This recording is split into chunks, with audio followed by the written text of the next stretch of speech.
welcome to Kids Happiness.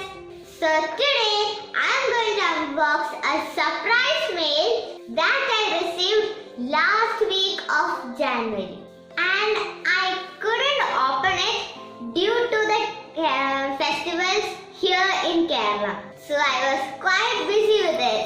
So yeah, I know it's February and it's not late. So this is a surprise mail from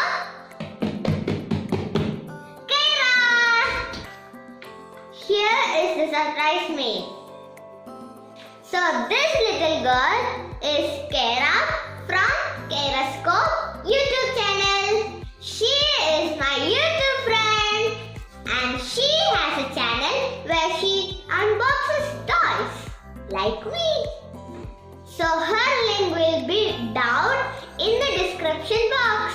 So go check her out. She has sent me 2020 calendar. I did receive 2019 calendar last year. So that calendar was little big in size. But now it is small and compact. I did like this calendar very much, even though I haven't opened it.